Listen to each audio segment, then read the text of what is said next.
There we go. Another wild comeback by the Pacers. Tim Legler is going to help us process it. I'm not sure I have it under control yet. And while we're on comebacks, the Stars on their home ice down 2 heading into the third, and then an offensive explosion. The Oilers dazed and confused after what they saw in the third. We'll show you that crazy game. But there's no crazy like the crazy we saw at the Garden tonight. Pacers Knicks, let's pop the top on this already. Game 1 of the Eastern Conference Finals at Madison Square Garden, and this would be an epic. Due to time constraints, we move forward in the programming to the fourth. Knicks up 3. TJ McConnell, dribble drive. And Jalen Brunson fouls McConnell. So that's his 5th foul with 10 minutes left in the game. Knicks go timeout. Brunson has to take a seat. First Knicks possession afterward. OG Anunoby. Contested 3. Knicks by 5. Next Knicks possession. Anunoby gets it down low. Working Benedict Mathurin off the window. Knicks by 7. Then they're up by 9. All of this happening without Brunson. The reject right there by Deuce McBride. Look at him get up. Pascal Siakam. Less than a minute later, Knicks up 12. Karl Anthony Towns, baby hook. Knicks up by 14. Next possession, Josh Hart to Anunoby, who lays it in. The Knicks on a 14-0 run after Brunson commits that 5th personal and takes a seat. 2 minutes left in the fourth. You figure this is over. Aaron Nesmith had other ideas. Knocks down that 3. Gets it back. Hunting triples. Spreading a little leg kick there to get it in. And then another leg kick 3. Nesmith just going nuts. And the Knicks fans are going nuts in a whole different way. Last seconds. Knicks up 2. Tyrese Halliburton backs up, shoots. He misses. No, he didn't. It comes back down through the twine. He goes over to Reggie Miller and gives him the choke signal. Unbelievable shot. He thought it was the game winner. It turns out it was the game tire. Halliburton driving. He's in the lane. He nearly lost it. He backs up and unloads a 3. Oh! That did not happen. It hit the back of the rim. It popped high into the air, and it dropped gently through the net. There's the yellow sneaker on the line. Shades of Kevin Durant a few years ago in the playoffs, so we've got overtime instead of a Pacers win. Overtime was pretty good as well. Knicks up 1. Halliburton jackknifes, takes contact, and gets it to crawl over the front of the rim. And then he pulls up from deep. Obi Toppin, the former Knick, cleans up. Pacers back up by 1. The Knicks come back. Brunson loses it. Still Knicks ball. Brunson the last one to touch it. Look at it again. No, it's now Pacers basketball.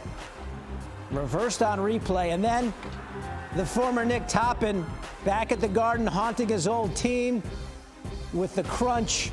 Pacers go up by 3. 12 seconds left.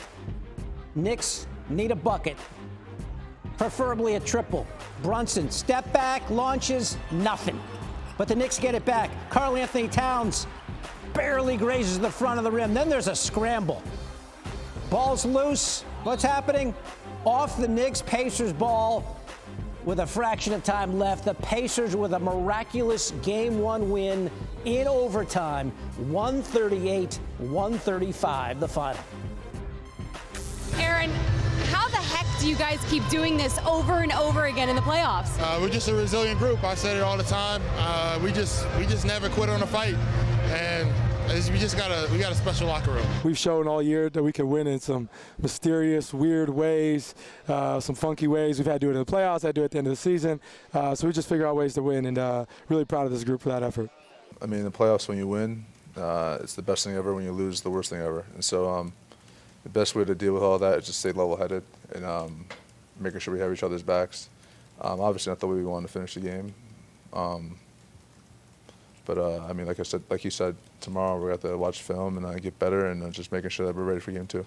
Obviously, disappointment when you fall short, but it doesn't we have to take a look at the film, make our corrections, and then we got to change quickly for game 2. We got to be ready for game 2, and that's all you look at. So you have to take disappointment and turn that into more determination.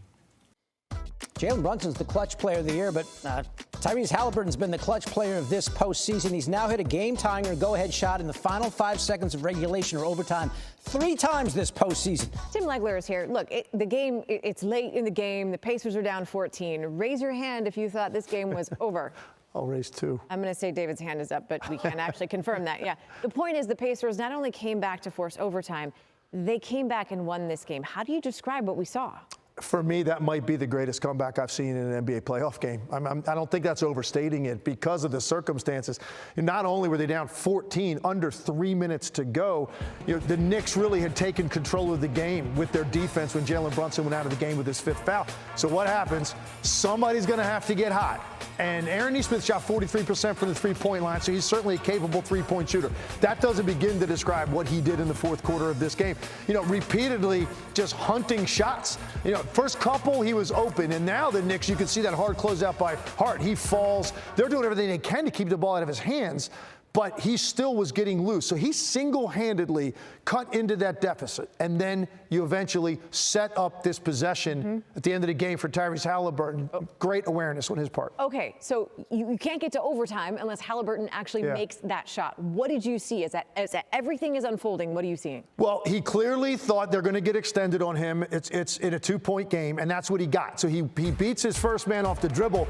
You see the backline defenders step up, Robinson. So now Halliburton was going to shoot a floater, he said, but he lost control of the ball.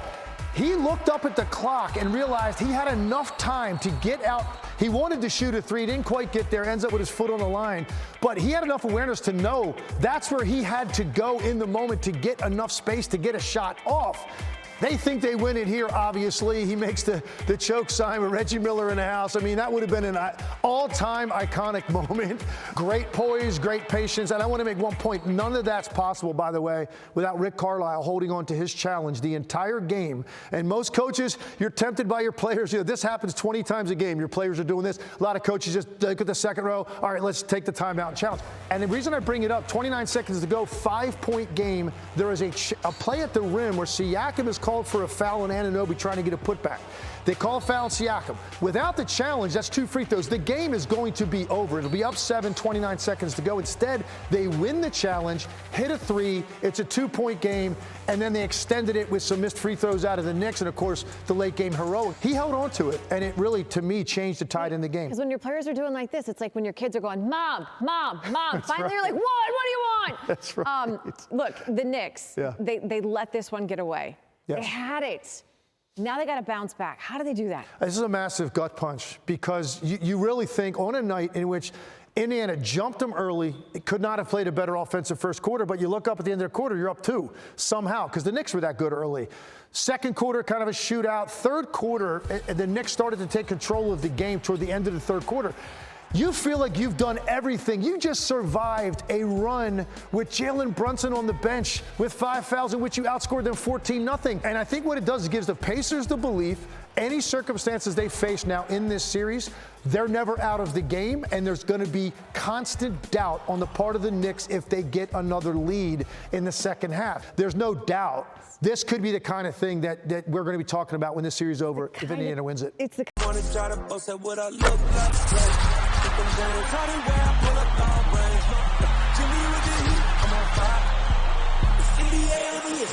NBA